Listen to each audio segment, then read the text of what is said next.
run a successful business working just 2 full-time days per week, and that's while I'm raising my 2 kids, 3 and under. No, I'm not superhuman. I just figured out what I'm willing to do and what I like to say no to. Today, I'm gonna show you how I map out a normal week in my life and business so that I maximize both business growth and family time. Here's what you need to know first. Don't go looking at that to-do list already. Don't go looking at the projects you've been meaning to get around to. Stop stressing out about what your current work hours are. I want you to start by thinking about the life you want. Part of the reason why I'm only working 2 full-time days a week at the moment is because I'm in a season of life where I have young children. One of them is with me most of the time at 10 months old. So when it comes to reserving time for the life you want, we have to do that first. I'm gonna show you a simple breakdown of how I do it. Let's go to the Good Morning Good Life Planner and take a look at a week in my life. If you want more time for the things that you love, you need to be intentional about it. So the first thing that I do when I look at my week is where am I saving time for me and my family? The weekend's pretty obvious. I like to keep that gray so I know exactly where my head is at. It is not for assigning tasks that are work related. I save that time for me and my family. But for the weekday evenings, we need to make it a little bit more clear. So here is where I let myself know the family time is happening. This might seem obvious for a lot of people. Like, of course, in the evenings, I spend time with my family. I don't really have a choice. I need to put food on the table. I need to do this. I need to do that. But it doesn't always have to mean the same thing every single day, all the time. You can look at this space as potential for what we could be doing as a family together. And so that's what's happening in these spaces. And I'm putting blue everywhere where I want to be thinking in terms of family or personal time. If you want to reserve that time for your family, for yourself, you need to take it out of the equation. Now, every day is the same for me. I wake up at 5 a.m. and this area is what accounts for my morning routine. If you're familiar with my book, Good Morning, Good Life, then you know that at that hour, I wake up, I look into doing my movement, my mindfulness, and my mastery. More on that in another video about morning routines, but these are the 3 buckets that make me feel like I started a day on my terms. All right, so let's go into my 2 full-time days, which are Mondays and Thursdays. I'm a big believer in batching tasks so that you can get the most done in the shortest amount of time. So on Mondays and Thursdays, I look at it as 2 time blocks. We've got the morning and we have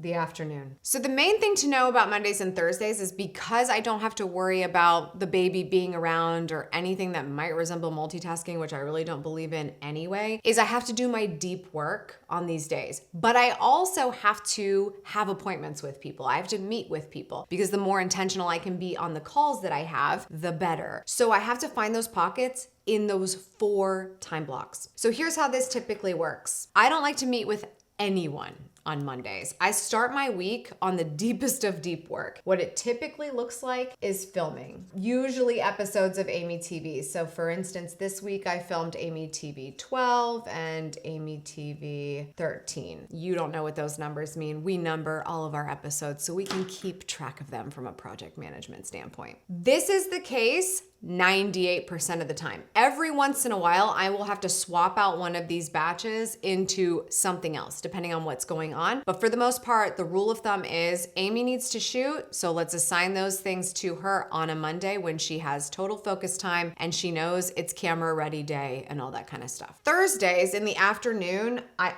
always coach. Now, this is an hour and a half long appointment where I meet with my clients, but it takes up my brain space. I get hyped, I get ready, I review my lesson of the day, I sit here, I get all my equipment ready to go so that I am on and delivering at 100% for my clients by 3 o'clock on Thursdays. So all of the afternoon on Thursday is dedicated to that. In the morning, I will take external calls or I will do podcast interviews. So anything that is kind of similar to coaching. I have to be on in a way, but I can talk to people because I'm focused. I don't have any kids around. And that is how I do the work that I need to do in my business. Now, I have people on my team, which allows me to spend my focused time on the most important tasks that the leader of the organization should be doing. However, there are other things I got to do as well. And those other days days of the week do apply. Here's how I manage it. On Tuesdays, Wednesdays, and Fridays, I have the baby home with me. My toddler's in school. She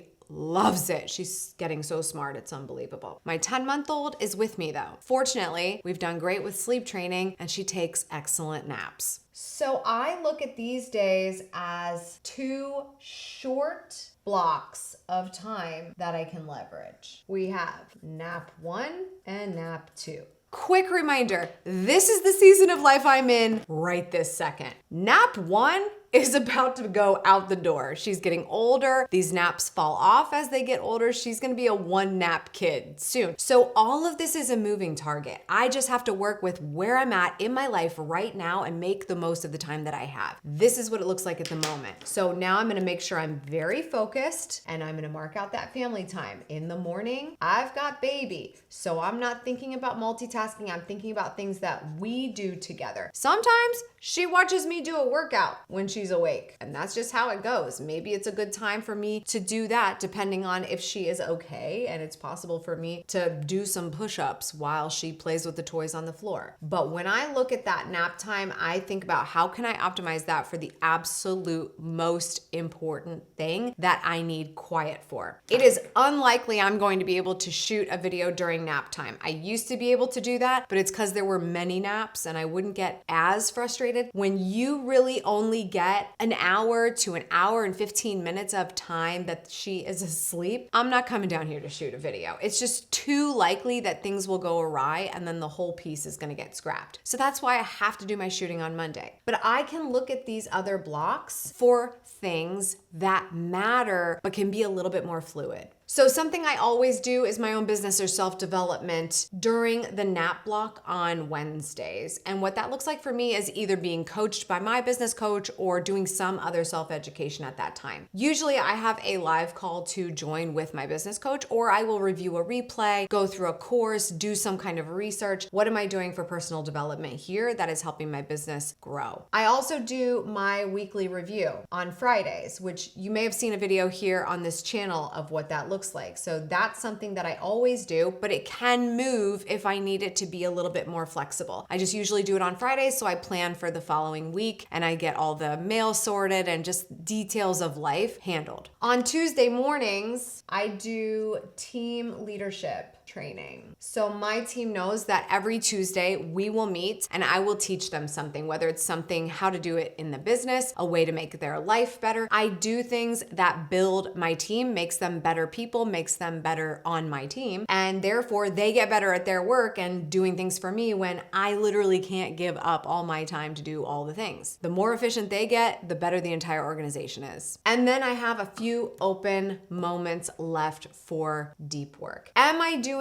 work other hours of the day? Of course, things come up. This is not going to be this cookie cutter job. When you own a business, it is not that simple. I don't report for work at 9 o'clock. I'm thinking about it all the time because I love it. I'm obsessed with it and I want to continue to get better. But when I think about focus work, this is how I break it down. But right now with a 10-month-old at home and a toddler who I want to spend more time with when she's not in school, it's so important to set these boundaries so that I know when I'm going to be able to maximize time and set intention, but also be able to maximize time with them and set the intention of building that relationship. We don't always just sit down for dinner in the evenings and watch TV. Yeah, every once in a while, we do something different. We get in the car, we act like a tourist in our own town, we go to a fun play place. Like, we do things together because that is the time that's available to us to be intentional and spend time together. And that's how I'm able to feel better as a mom who wants to be so heavily involved in my kids' lives, but just as obsessed as having a purpose-driven business that I absolutely adore. It's funny as I look at this because I know my life is not gonna look like this in 2 months. Actually, maybe less. It might be more like 1 month. It's not gonna look like this. It's going to be completely different. And the key thing for anyone watching this, whether you're a mom, whether you're not, whether you own a business, whether you don't, no matter what your blocks look like, if you are just okay with letting life be multi-layered and interesting, something and you just going with it and leaning into the choices that you made that you're excited about, and instead of blaming them for the reason you're not being productive, using them as a reason to be more productive with the time you actually have, it will change the game for you. These blocks don't have to be thought of as restrictions, because when you remember Parkinson's law, that everything will take up as much time as you gave it, it's amazing what you're able to achieve in less time. I hope that's why you spend time on this channel, to think about how you can be more efficient, but look for strategies that help you to get more productive, get more things done without making it take up so much time the way it used to. We have new technology, we have new strategies, we have new connection to each other to be able to share good ideas and get better. So don't look at it as restrictive. See these blocks as opportunities to be focused. Focus is actually a great acronym. Follow one course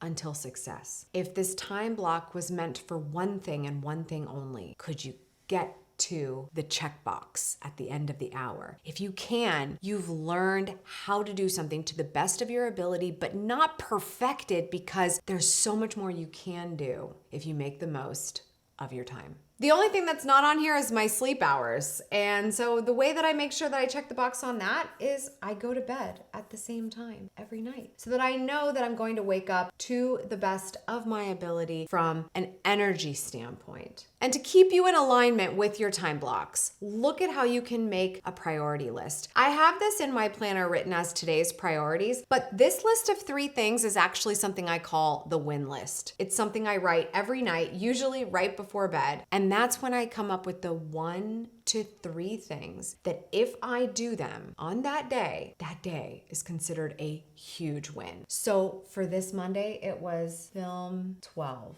Film 13. That's the 2 things. If those time blocks were successful, if this shoot went off without a hitch and I was able to get to this one, then I got those 2 things done. That's a win. That's how I schedule a typical week in my life as a CEO and a mom. If you want a deep dive on calendar blocking and task batching, click the link below and I'll see you there.